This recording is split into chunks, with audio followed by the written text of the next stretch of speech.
It's coffee talk with ADIKA. Nothing rhymes with that but chicken tikka. We name drop here with Stefan and all his friends. Got a special show. Mark Farner. Dude, such an influence on our band, such an influence of rock. I mean, people don't understand how big Grand Funk was. You know, I mean, it's such a great band, and Mark is such a great musician and human being, and I'm just so glad to be a part of this today because you know, I just love him. He's just everything I look up to as a human being and a guitar player, artist, and everything. He's a real deal. To subscribe, hit that notification when we come on. When we don't come on, just remind yourself that we're always around. Never know when somebody's watching. Ladies and gentlemen, let's bring it. Mark, Mr. Slaughter, give him the introduction. The incredible singer, guitar player, master of both, from Grand Funk and still to this day kicking ass, Mark Farner. Mark Farner, there he is. Welcome, my friend. Welcome. I love that guy. Yeah, I got to adjust my monitor here where I can. Oh yeah, there you go. That's rock and roll, baby. Check out that jacket, man. He's got it all. Let's look at you. Let's see what you got going on. Look at you. He's always got this. He's always got the look, man. Look at him. That's a legend. I love the jacket, man. The jewelry. Yeah. It's northern Michigan, and we got snow on the ground, boys. Yeah, man. Is it snowing? Huh? What's it like out there by you now? Well, we got 14 degrees, and it's just the snow is just kind of falling out of the air. We got lake effect snow up here. Mm-hmm. I'm about 4 miles from Lake Michigan, so that makes me a candidate for lots of snow. But we've been lucky this year. There's been hardly any, comparatively speaking to former years. Right. Got by pretty easy so far. Wow. Now where you live, Mark, are you away from like the a hustle and bustle from the town, or are you somewhere private where you're at? Yes, it's the woods. I live right here in Wonderland. That's we great. got trout stream that runs about 1/4 of a mile through our property. And we had so much time off this summer, boys. And I put in a garden, and we man, it was killer. It was the best garden we ever had because we every day to go and work on that thing. Right. You go, what am I going to do today? Oh, well, I'll go do that. That's right. Home improvement has never been better. That's for sure for all of us. No, well, Home Depot's really kicking ass these days. I hear they're rocking. Big box stores are laying it out, man. They are laying it right. out. So what were you growing, Mark? What's the vegetable that Farner's garden? Tell us what you had in there. This jacket? No, in your garden. What were you growing in your garden? You tomatoes. Yeah, tomatoes. Yeah, right down. I'm pointing at it. Right down there. Down the hill from the house. And yes, on the plateau of that little trout stream that runs through there. So even if we didn't get rain, on the driest day, you can go down there and turn like 6 inches of dirt over, and it's wet down there. So our garden does great because it's on that plain, and it's at the bottom of the valley. So it's getting all the nutrition because everything's running downhill. Right. Just like God said, here you go, buddy, right here. Here you put your stuff right there. Yeah. Good shit right there. Man, so you got it going on. Me, I'm the only guy to probably kill tomatoes, and that's a hard one to kill. Look at Mark's face. That's good. The poor tomatoes, man. I don't know. I don't know what I did. Too much water. I don't know what's going on. Well, Mark, let's have the round table rock and roll. Keep it raw, real, because that's what it's supposed to be. And as you got, I did a surprise for you. Instead of bringing an annoying reporter, I brought Mark Slaughter, a guy who loves you, influenced you, and he probably wouldn't be playing guitar because of you. So that's right. Absolutely. And he's my blood. That's it. He is my brother. That's it, man. Absolutely. And I saw the clip of you guys, and here's the crazy thing. Well, Mark Slaughter sent me, he goes, look at this one day late at night, because Mark had this video of you guys on Howard Stern show jamming. And then I'm like, oh my God, I know everybody in the band except for the bass player. I don't know why I didn't get the call because I'm a bass player and I forgive everybody. But yeah, Sandy on drums, a great guy. Yeah. Teddy Zigzag played on that keyboards, great guy, another great one. You had Bruce Kip Hewlett, Winger. and then you had Mr. Slaughter And Kip Winger. and Kip Winger was on bass. But you guys kicked ass. You sound so good. You haven't skipped a beat, man. You sound amazing. What's the secret, Mark? Married woman 13 years younger than yourself. A cattle prod to get you going. Yes, right. Make sure she's a damn good cook. Damn good cook, huh? That's great. So, Mark, you got a lot of I know Mark Slaughter right away. You're a gearhead. Come on. We're in his garage right now. Man time. We got Man Cave Albert. What do you got behind you, Mark? Look at that. The guitars back there. This is where we rehearse, and over here on this side, that L5S sitting there, the Gibson. Yeah. That's what I cut American Band with. Oh man. And the one here, the Messenger, is what I cut the first 6 albums with. Wow. Or at least 5 of them before they went. Now, wow, look at that, huh? Now, I don't want to get things wrong. We recorded live and all this. I have a picture back in the day. This guitar you're holding in this picture. That's the Messenger. That's the Messenger right there. Wow, look at that. Look at that. That is crazy. Look at the audience. Look at you over there. It's aluminum neck on that thing. The aluminum neck went all the way through the body, the tailpiece. It was all like hooked together. And I had to tape up the F holes on it because she liked to scream. Right. Really. Yeah, when the bass gets big, it vibrates those strings for sure. Yeah, absolutely. Slaughter knows what I'm talking about. Yeah, that's right. That's right. That's why he's here. He's here to make me look good. So then after we could become friends, you'll call me again. I want to keep it real and raw. Now on the live album, what guitar are you holding on this one right there? That's the Messenger. That's the Messenger again, right there. Oh, yeah. Now, is that the one that you I know you're playing a Parker. Last time I saw you're playing the Parker. You still playing the Parker guitar? Oh, yeah. I got the Parker 5. Right. It's a hardtail, no wangy bar. Tail, 5 pounds. 5 pounds. Yeah. When I got my operation that fused C6 and C7, the rock doc comes out in Nashville and he says, okay, I forgot to tell you, no more Telecasters, no more Stratocasters, no more Les Pauls, no more Les Paul. I'm going, wait, stop. You are on my guitars.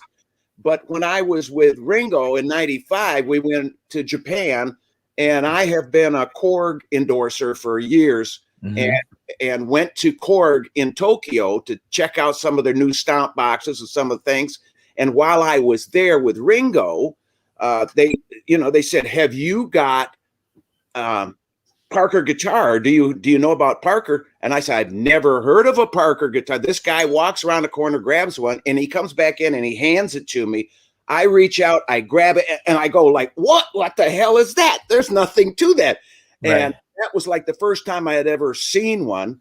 And then after my operation, my brain kicked in and went, Parker guitar, 5 pounds, 5 pounds. So I called Ken Parker and Larry Fishman, and they sent me Parker Fly, of course, with a wang bar.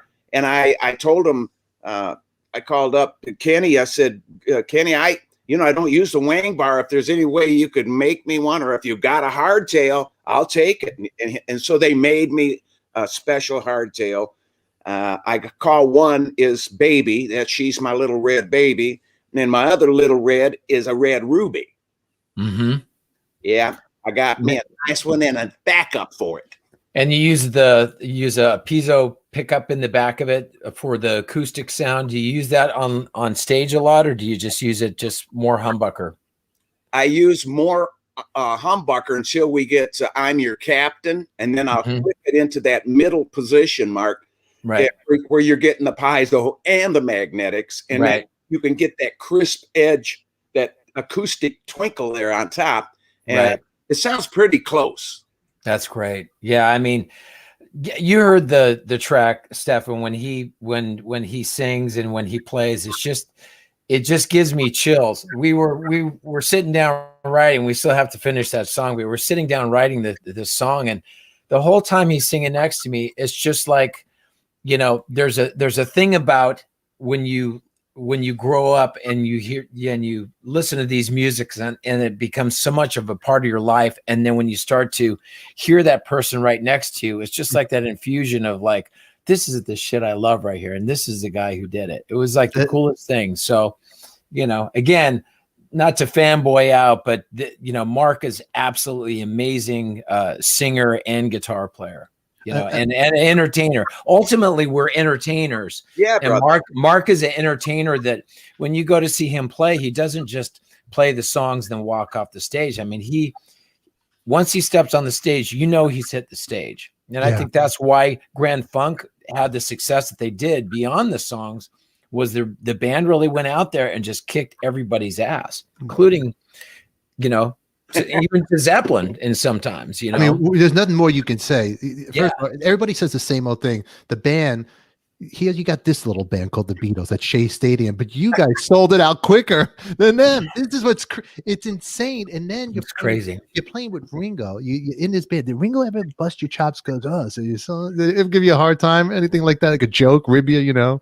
Well, we were standing in Tokyo just before the press conference, and they were talking, Randy Bachman and Felix Cavalieri talking about, well, you're going to say something about, Shea Stadium. And I said, you mean the fact that we sold it out faster than the Beatles? And Ringo standing over there like that going,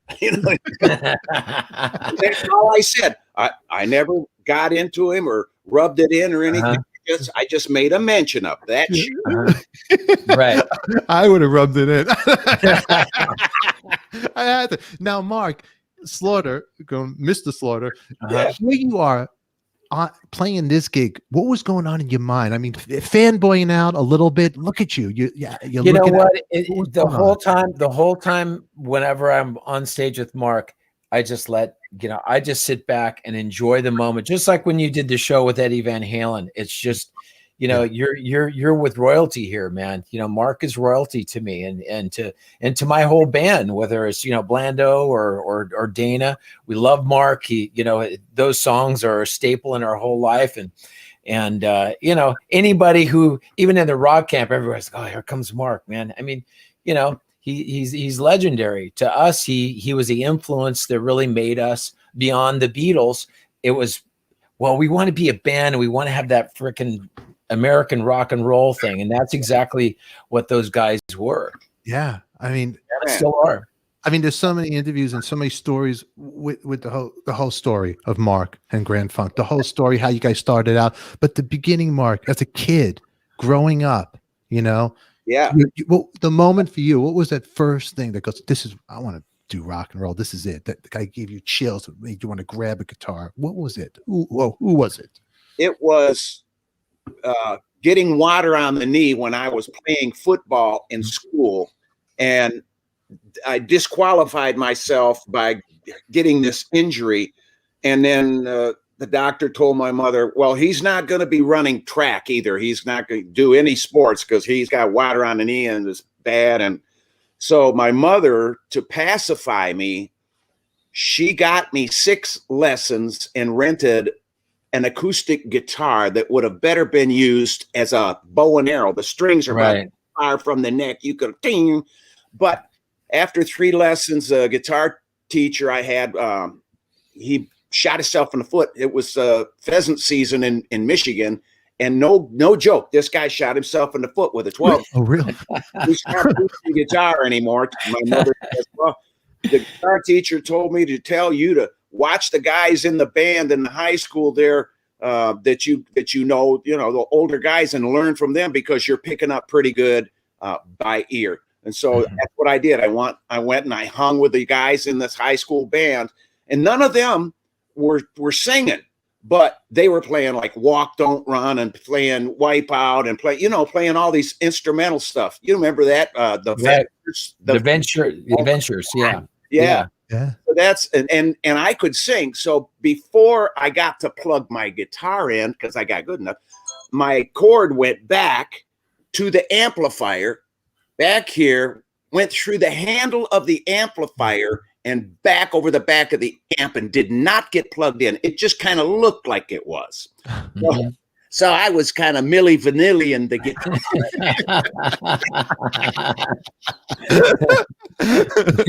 You were Milli Vanilli before they were even born out there doing it. That's crazy. That's crazy. Yeah. And so, is there what were the acts of the music that really influenced you that you listened to and said, "I got to figure out how," or the guitar players that inspired you? Well, Jeff Beck, man, the Yardbirds came to Flint, Michigan, and they played at the IMA auditorium. And because our manager, the group's manager at the time, had it in with the stage manager, we got to come in and stand alongside him on the side stage. And my eyes were glued to Jeff Beck, and he sets that telly right on its side on the deck, and it's turned up, and it is, it's just going crazy out there. And he's back, he's going like he's making a magic thing and making that guitar do all this wang and stuff out. It was, and I'm watching, I'm going, man, look at this. This is what I want to do. I want to do that. I'm gonna get Telecaster so I can do that. You know? Right. They as soon as the show was over, those guys were gone. But we went back up to their dressing room. We had to go in there, you know. The Yardbirds were in this dressing room. Wow. Right. And we go in there. There was this funny smell in there, guys. That's the first time I ever smelled it. Really? And it wasn't a skunk. And it wasn't a skunk underneath your house, right? That's right. Wow. Yeah. That's pretty. That's killer, man. That's killer. The first smell. Yeah, man. That was it. That's funny. When I was at the Wild Horse, and my son, I was working with Parliament. I was actually doing a production over there, and my son came down to the. You know, he was a little kid at the time. He says, "Dad, what's the incense they're burning in here?" And I said, "Don't worry about the incense." It's funny. Yeah, you don't even know. You know, when you're a kid, you don't know. You don't know. Now it's everywhere. Now it's all everywhere, man.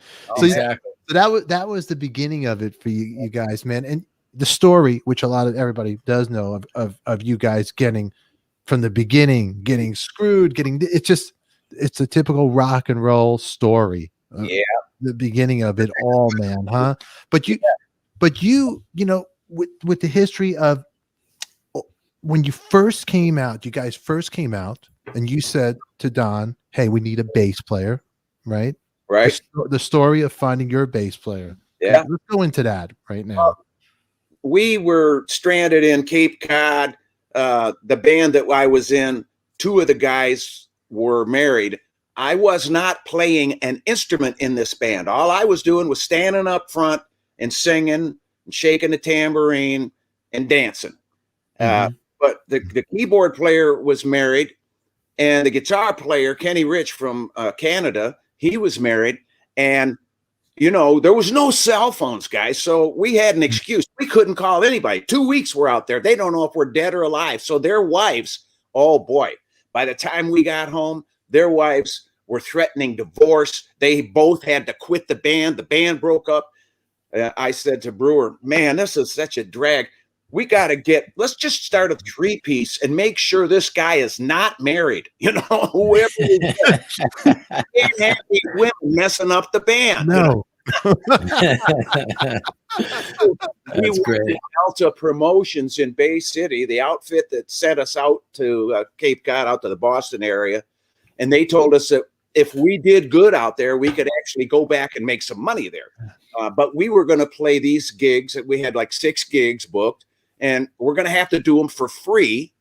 So we're thinking, okay, this is promotional. And as long as they're feeding us, we'll do this because we love to play music. And if this is what it takes to get out of Flint, Michigan, put us down, put our name down on that list. Right. But when the snow hit, we were socked in. We were in summer cottages on Cape Cod. We had already been to the beach. You know, Michigan boys never seen the ocean before. We had every starfish within reach, every shell, every kind of thing. We took it, put it in the crawl space of this little, summer house, cottage there. And then when the snowstorm hit, oh my God, all the pipes froze, the crawl space flooded, and all of our starfish were in ice. All of our shells, everything was frozen. And, because the pipes were frozen, and you have 3 foot of snow on the level, we had to melt down snow to cook our oatmeal, and oatmeal was the only thing we had for the last 6-7 days. And the guy at the East Sandwich store, the grocery store there, fronted us the oatmeal. But that's all we had. We didn't have any sugar, no butter, nothing else. We just had oatmeal. Then we melt down the snow, cook the oatmeal. I'm telling you, it's tough. It was tough. Wow. Yeah. Wow. Yeah. And because the pipes were froze, you couldn't flush the toilet, brother. Oh my God. So what do? You got a chair that's got no bottom in it. You put plastic down inside of one of these paper big grocery sacks that we got from the guy in East Sandwich. And we'd make our little thing down in there, roll it up, and go out and stick it in the snowbank somewhere. Right? I would have hated to been that guy doing spring cleanup.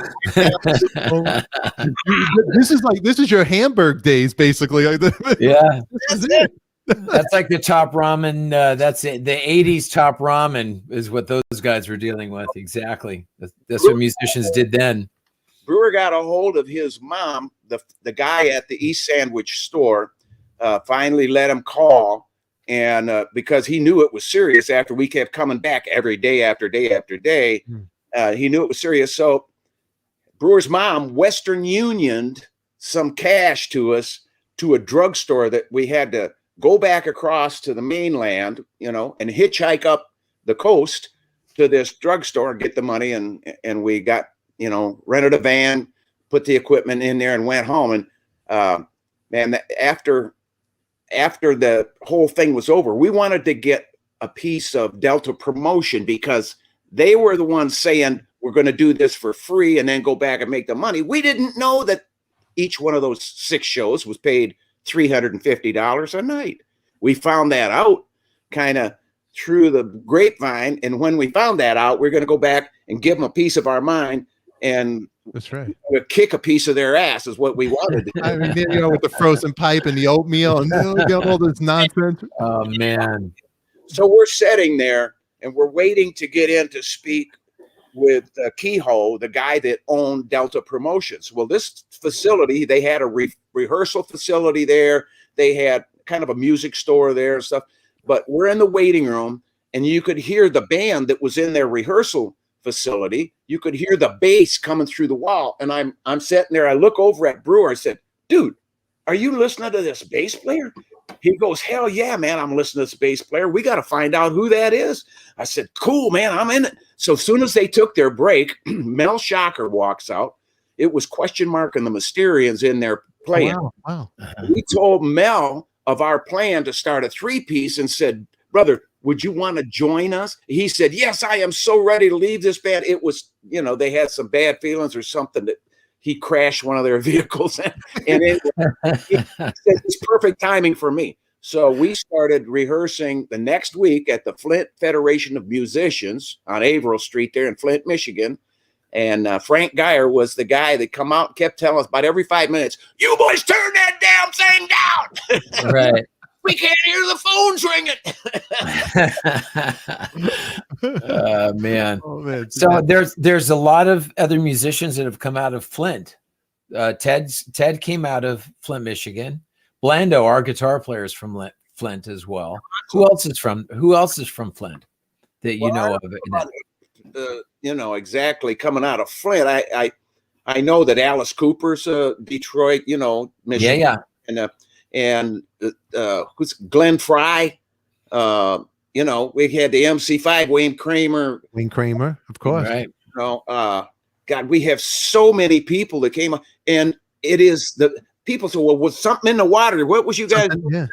Well, I believe it was the auto factories that drew people in My Right. mother's family came from Leachville, Arkansas, and when she was 16 years old, and then she met my dad, and they were married when she was like 20, 21, something like that. But it was North meets South, and the Southerners that came, my mom's family, my Grandpa Cotton, Uncle Woody, Uncle Brian, all these people had instruments like banjo, violin, guitar, and my dad played guitar and he played saxophone, and the women sang so good. I'm talking family, brothers. This is the Right. a family, and it was magic. And that really got me into, wanting to do music in the first place, is because I felt good when they were playing music. I felt better. I felt good, man. I'm like Right.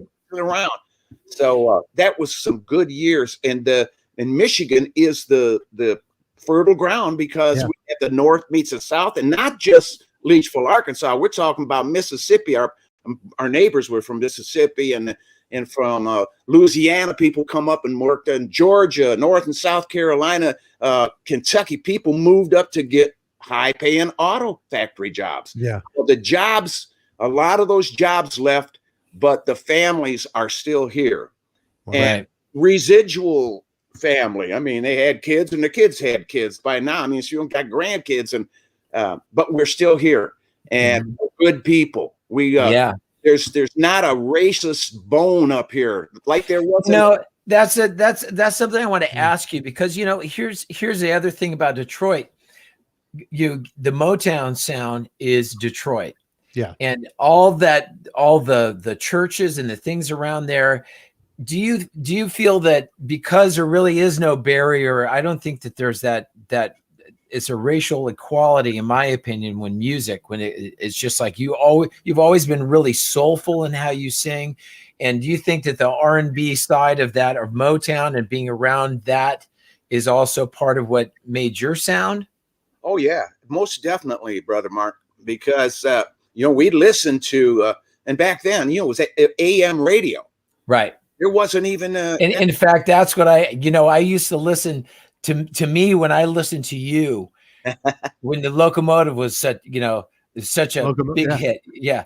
I had my AM radio strapped, and I would get fresh batteries, and I'd duct tape it to my bike, and I'd ride my bike all day. And, they'd play you every hour. And I was just like, and every time that solo hit, I would just be like, God, I wanted to figure it out. And I wasn't even playing guitar, but I just wanted to figure out how you got that sound. It was such a great tonality to that. I mean, the song was great. I mean, but they made it their own. They made it their own. They did. They made it better than the original. It's absolutely funny. Better. And here's a name drop. So when I was playing with Dee Dee Ramone of the Ramones, we would cover it, but I would do Mark's version. Yeah, exactly. And I'm like, I go, this is the version, and I go, you gotta listen, because it was just heavy. Huge. It was huge, so, man. Yeah, it was great. Appreciate oh man, I was like, it's the truth, man. That's the inspiring part of how I grew up, man. I can still see my little red AM radio, and I was just like, God, man, that was the flanger and how you did all the stuff in there. I mean, I don't know what you were doing in the tricks of the studio at the time. Brother, that was Rundgren. I got to tell you, the way that song even came into play was I had gone home across the street from the studio. Was my farm on that side of the road, but the studio, and it was a dirt road going by, this is the country, boys. So the studio was across the road in the forest on the back side of that 80. And I would go down the little 2-track into the studio. Well, I ate lunch and I'm going back. It's a sunny day. It's beautiful. I'm about halfway down the driveway into the studio, and I could hear the guys in the parking lot. And I could hear them talk. They were out having a smoke or whatever. They taking a break, waiting for me to get back from lunch. And I just come on. Everybody's doing a brand new dance now. And here comes the background from the boys. I couldn't see them yet, but I could hear their background vocals. And when I came around the corner, and I'm still singing, and I see the boys out there, and we're singing back and forth to each other, Rundgren comes out of the building, because at this time, the studio door is wide open. We're letting a little fresh air in there. He comes out and he goes, "What the hell is that?" I said, "What is that?" That's Little Eva, man. That's a locomotion. He says, well, get your asses in here now because we're going to record the locomotion. Wow. We went, are you kidding? No, let's do it right this minute while we're hot. So we got in there, and Rundgren goes up into the control room. He hits, and this is back when they were putting it on 2-inch tape, and he hits the go button, and he comes out into the studio, and he's singing the real high falsetto parts and clanging ashtrays, and we just had a ball with that song, recording it. And when it came to the guitar lead, Slaughter, Rundgren was over there. He had grabbed the tape head of my Echoplex, and I started playing. And he goes, it's like, oh my God, this guitar is eating itself. And I'm trying to, and plus I'm watching him, and he's just having a ball over there with my Echoplex. I said, this is great. I love it. I don't know. It is a staple of studio, and again, you know, that it's the energy that you guys put into it, and you know, that was the thing about Grand Funk, and it, in that energy of the band, you know, I don't know a lot of bands that really look forward to playing with them because they just kicked everybody's ass. I mean, they were all over their game. Well, just now, with you just kicking into the intro, the vocals, it just shows, right? It's like Steve Cropper had Otis Redding, you know, Grand Funk had Mark over here, because exactly. Just him going into it, I'm like, oh my God, he could just ready to do a show right now. It's like to grab my face. I'm telling you, it gives me goosebumps every time he here, we'd knock it out for you. I'm telling you right now. Yeah. You know what? I'll say one thing right now between us. When this whole crazy thing goes away, I say we all meet up one day and we meet at Mark Farner's place and we do a jam. That's a bucket list of mine. To be in the room, you know. Yeah, that'd be awesome. Mark, so now you got a live DVD coming out also February 23rd. Yes, that is the correct day, right? I'm not. Yes. And where was that done at? From Chile with Love was done in Santiago, Chile. It was at Teatro Caupolicán. It's like a theater in the round. And it was full of love, and the people that were there, oh my God. It was just, you know, before we got there, the dates had already been booked. And then Abby, Slaughter, you know, Abby Steinman. Yeah. Oh, sure. Yeah. He calls and he says, hey, this company, this Abismo Films wants to do a shoot, and they're going to give you a real good deal. And he told me the price. And I said, you're kidding me, man. I said, let's do it. So they did it. Abismo did it, and they did a great job. And they captured the relationship that we have. They have that movement of between the audience and the stage, and man, they brought it to life, and they brought it without me stumbling over anybody. And when's the last time, Slaughter, you were on when they were shooting camera and you didn't run into somebody? I've run into somebody, knock them on their ass or whatever. Right. Or trip back over them. I've fallen over many of you know, they're like when you push somebody with their sitting behind you. I've fallen. I don't know how many times I've done that. That's right. Yeah, great camera crew, great videos, and the part of the promotion for it's from Chile with Love, but part of the promotion for on Veterans Day, we released a single from the video of Rock and Roll Soul, and it's a free download off markfarner.com if anybody wants to download that and check it out. It's from the show. Part of the show is in there, but it's a video that this guy put together that's really good. It's got a little kid coming in at the end. It's like Grandpa and him go for a ride in the Camaro. It's badass. It's really good, man. I love doing it with him. That's great. Awesome. That's awesome. The people and how about the crowd out there, man? Yeah, they were louder than the PA. I'm not kidding you.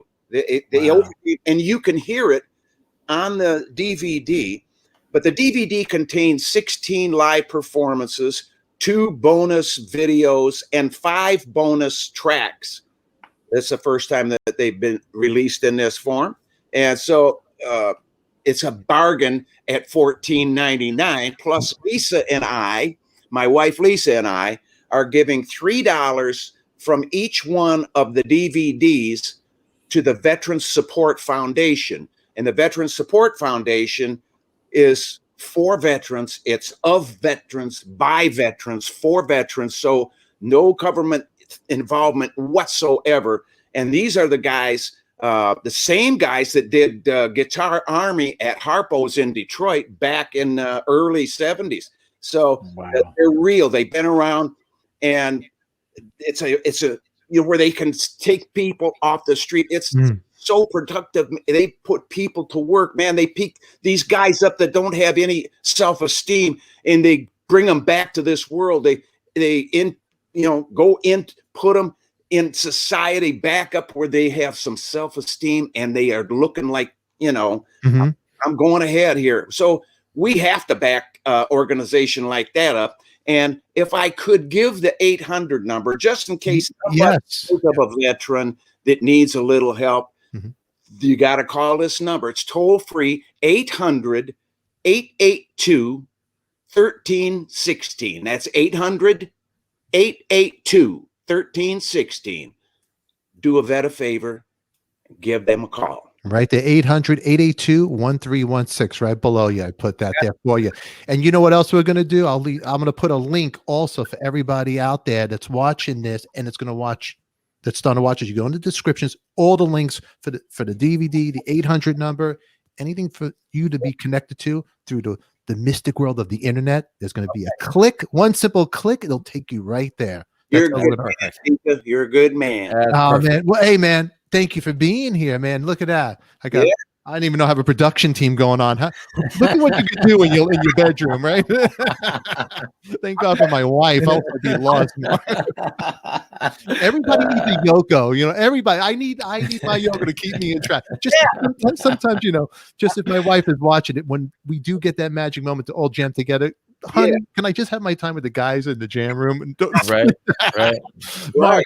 Mark, you are just a fabulous guy, and your spirit, and as long as you've been in this business with the ups and downs with life, and if there's going to be a movie about anybody, you're like one, because you come out smiling and strong between health, personal situations. What is the key? How do you do this? If anybody's watching that's going through a hard time with loss or just life, tell us, man. Well, when I died, I found out on my way back into the bone suit, I was given a clear vision of the number one problem on earth. Number one problem is people have left the strength of the power that they were born into, born in love. We weren't born with M16s in our hands. We didn't have no knives sticking out of our teeth when we was born. People have to be taught to kill. People have to be taught to do the things in this world that are abusive, and they are against our natural self. They are abusive towards love. But what I discovered on my way back in, it was what I knew the whole time, because I'd been telling my wife, it's debt consciousness, not just money debt. I'm talking the unfulfilled expectations of other people. Now they'll put you in debt to that, and if it's in your family, holy shit, look out, man. I mean, it's like they call everybody, they're against you. It's on sides. What is that? It's debt. It's the weapon that was formed against all people. But my Bible says, no weapon formed against me shall prosper, and I am the living proof that if you put your mind to it, you set yourself free. That's what Jesus is all about. Oh, no man anything, even if you got a mortgage. It's right here. It's right there. You cannot allow the things of this earth to confound you. And I'm telling you something, brothers. One of my friends owed the Infernal Revenue Service some money, and he couldn't take it any longer. And he stuck a 20 gauge under his throat and blew the back of his head off because of money, because of the perception. It was an indebtedness. He was so confounded by this indebtedness, he couldn't live with it anymore. It was making him nuts. And you know what? That's the thing. You can't take it with you. It's just like, we have our toys and the things that allow us to our brushes, so to speak, behind you and behind me of what allows us to paint. But the truth is when we're in the box, we're going to decay, and just like everybody else in the same type of box, has nothing to do with any of that, And now I feel like we're getting real. We're talking about something real because a lot of people out there, with the way the world is going right now, a lot of people losing their jobs. They don't know how to handle it. Musicians, the techs, everybody. All of a sudden, the rug got pulled. What do we do? We have a family. We got a mortgage. And in here, it could be the worst. You can make yourself up. It gets dark, and sometimes especially with COVID right now. With Everybody's a lot of people that are freaking. You know. Yeah, it gets so dark that sometimes you can't see the light, man. And you know, you unfortunately, your son passed away. It's a heavy story. Just different stuff, and you come out, man, positive, man. And you know what? You have that smile and that drive, and it's a spirit, man. It's a spirit, you know. Yeah, and again, soul. He's got soul, and I think that's a key point, you know, in music and as a human being, you know. Yeah, well, I'm a free man, brothers. On my re-entry into this bone suit, and I say, you know, re-entry because where I was, I did not want to come back. I was kicking, I was screaming, I was fighting. I'm going, are you shitting me? I gotta go back there. It's like, no. And all of a sudden I'm back in the bone suit. Oh my God, here I am. Wow. But I'm glad that I made the trip. I know where my resting place is. Yeah. And as soon as we exit the bone suit, we are present with love. And we are full of it right at the baby stage, but we get taken away from it by the being convinced that we have to do this or the bad thing will happen. We got to do this or the bad thing's going to happen.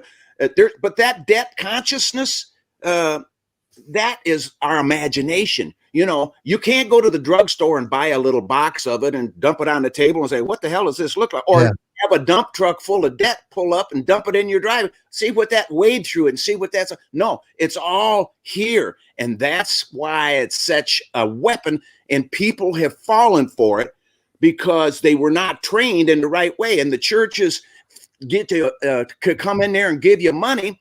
The ones that operate under a 501c3 have given the authority of their ministry to the Infernal Revenue Service. Now, what the hell is wrong with that? Come on. And so there's an indebtedness that comes with that practice. And if you're being taught to give and do all this stuff and tithe, and all, that money has nothing to do with your soul or where your soul is going. What has to do with every one of us that has red blood? The price has been paid. Love paid the price, and we're all in. Let's stop fighting and bitching. Come on. Yeah. Right. Amen. Right. Yeah. Amen. Right. Yeah. So when you had this, when this happened to you, where were you when you with your what's this? When you say you passed, it was when you had your heart attack.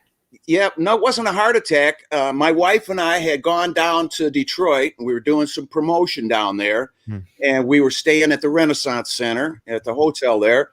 And my wife got up in the morning, and she's doing her thing in the bathroom, and she said when she came out that my arm shot up in the air, my leg shot out, and I had this strange look on my face, and I was had white as a sheet, and I kind of rolled over and out of the bed. And she dials and gets the medics up there. They get the oxygen on me and kind of revive me a little bit, put me on a gurney and get me in the ambulance. And I'll go over to Harper Hospital. What happened was I had a bundle branch block, which is the nerves of your heart, you know, respond to the brain sending. And you're supposed to squeeze a lower ventricle, supposed to push it up and to the top. And, well, mine didn't get the signal, boys. And so I just quit.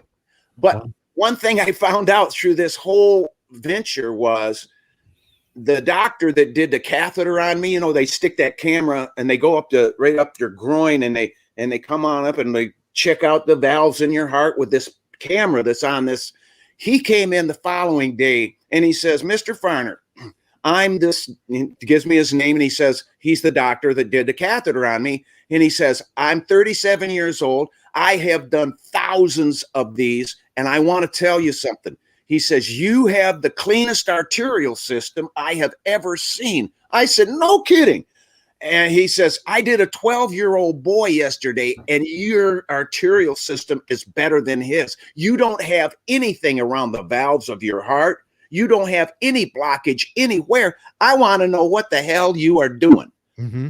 And I said, the only thing that I do religiously every day, and I have for 50 years, is ginseng tea. But it's a certain brand. It's alive.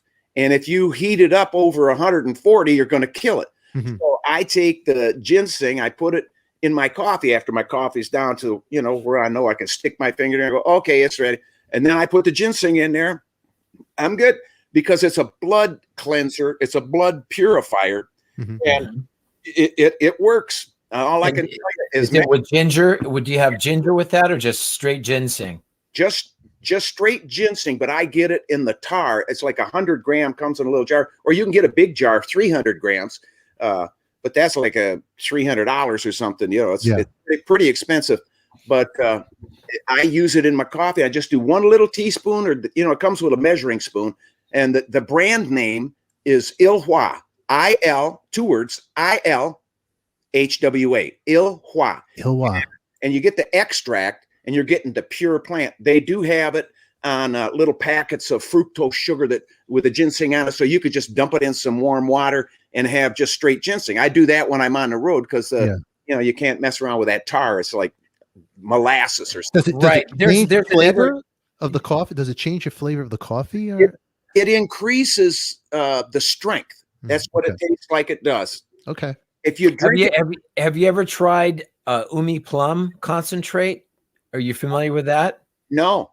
Umi plum is a Japanese plum, and they have a paste. Eden Foods has it, but it's 30 times concentrate. And it's like you said, it's like a tar. It'll stain your fingers. It's that tarish. Oh, really? But you just get like a tiny spoon that comes with it. You put in, if you're getting sick, it actually cleans out all your lymph glands. Uh-huh. So as a vocalist, it's another thing that I carry this little jar of tar with me, and you just put it, and it actually, that type of stuff, I mean, it makes sense. I mean, that's the problem is with, I think, the whole medical side of it is we're always fixing the effect instead of the cause. Yeah.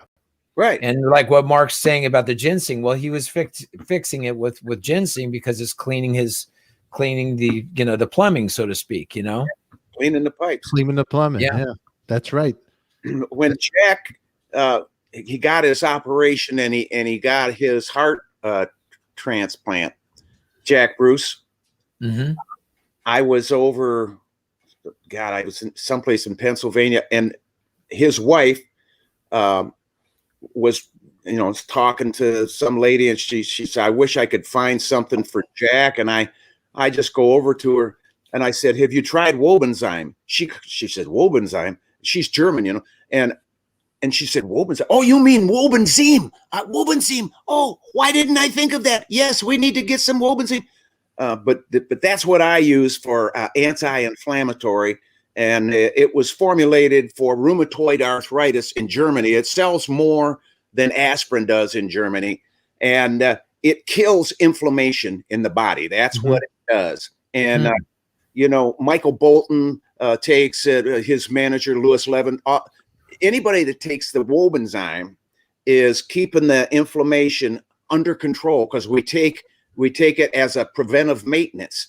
After you've got used to taking it, I took like 3 in the morning, 3 in the evening for 5 days. They're about the size of an aspirin, but they're enteric coated so that they don't activate till they get all the way through the duodenal small intestines and into the large intestines. And then it's like, wow, we're kicking the bad guy's ass. Boom, boom, boom. Mm-hmm.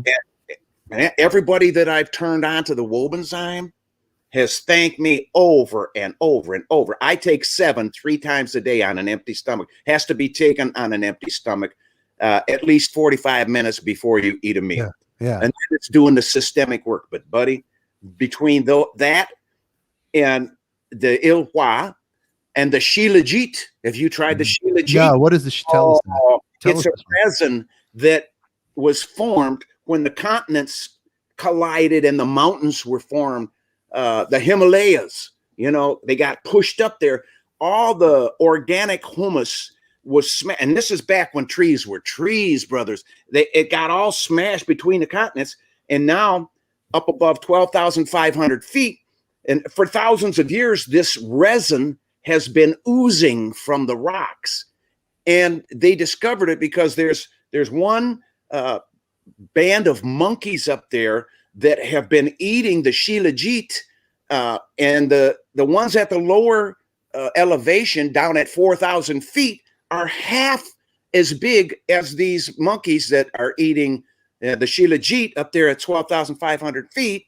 And they are the boss. It's the same band, but you see with your eyes, big difference. And in India, they call this shilajit the destroyer of weakness. That's what it does. It's not like coffee that, prematurely releases the energy from your stored in your DNA, in your cells. That's what caffeine does. This adds to your stamina. It adds fulvic acid and folic acid and trace minerals out the ass. It's really good stuff. And it can't be heated up past 140 either, because you got to keep things alive. We are living organisms, and we need to be eating a lot more living organisms. That's right. Otherwise, it's dead food. You got it, brother. You got it. Yeah, you're right. God, Mark, you're in great shape. You take care of yourself, and you what's your workout routine? Do you have one that you do? Yeah, I grabbed that chainsaw. Yeah. Is that what you're doing? Yeah, huh? Just all around the house, huh? Yeah. Natural lifting, almost old school, like Rocky, when Rocky was going to fight. Remember the Russian and Rocky, and he's going in the snow. Go in the meat locker or wherever. Yeah, exactly. That is it. God. Mark, I want to thank you. I don't want to take up all your time, because I want to get you another time to come back and want to hang out with me. But true respect. Lovely talking to you. First time you and I met, I feel like I know you for forever now. So it's a great conversation. Great conversation. Yeah, absolutely. Such a talent. It's always good to see you, Mark, and looking forward to seeing you. Same here. Yeah, wonderful. Mark, before we let you go out too, anything you want to say to anybody out there? We got the number. If we want to pop up, can we pop up that number again? My production team, the 800 number for everybody to call over there. And any other props, it's 800-882-1316, right there in the ticker, right underneath Mark. Any other props you want to give out there? Shout outs. I just would like to compel people to look in to their heart, because we were all put here by the same power. And we've allowed the darkness of the earth, the values of stinking money, to get on us, and it's turned us into different beings.